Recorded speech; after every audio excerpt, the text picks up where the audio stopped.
നമസ്കാരം. നമ്മുടെ മോഹൻലാലിന് ലാലേട്ടന് ഫാൽക്കെ അവാർഡ് കിട്ടിയതിന്റെ പേരിൽ ആദരസൂചകമായിട്ട് നമ്മുടെ കേരള സർക്കാർ ഒരു അവാർഡ് ഫംഗ്ഷൻ തിരുവനന്തപുരത്ത് നടത്തിയിരുന്നു. അതിൽ നടന്ന ഒരു ചെറിയ വീഡിയോ ഗുരുശിക്ഷ ബന്ധത്തിന്റെ ഊഷ്മളത കാണിക്കുന്ന അല്ലെങ്കിൽ ആ ഒരു സ്നേഹം നമുക്ക് മനസ്സിലാക്കി തരുന്ന ഒരു വീഡിയോ നിങ്ങളൊന്ന് കണ്ടു നോക്കി.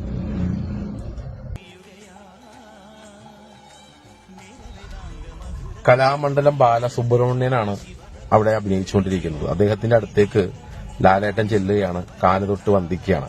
മോഹൻലാലിന്റെ ഗുരുവാണ്.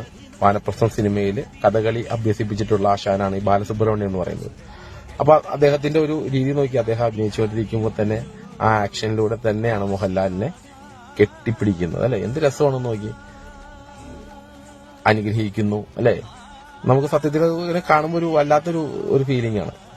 മോഹൻലാൽ അപ്പൊ തന്നെ ഒരു പൊന്നാണ് അണിയിക്കാൻ വേണ്ടി കൊണ്ടുവരുന്നു. അദ്ദേഹം ഓഡിയൻസിനോടൊക്കെ എന്തോ അഭിനയത്തിന്റെ ഇതൊക്കെ കാണിക്കുന്നുണ്ട്.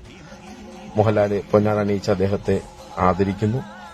അല്ലാത്തൊരു ഗുരുശിഷ്യ ബന്ധത്തിന്റെ ഒരു ഊഷ്മളത എനിക്ക് ഈ ഒരു വീഡിയോയിൽ തോന്നി. അദ്ദേഹം അനുഗ്രഹിക്കുന്ന ആ ഒരു രീതിയും കാര്യങ്ങളൊക്കെ കണ്ടില്ലേ. എന്റെ കൂടെ ഇരിക്കാൻ പറയുന്നു മോഹൻലാൽ. അപ്പൊ അത് നിരസിച്ചുകൊണ്ട് പോകുന്നു. മനോഹരം, സുന്ദരം.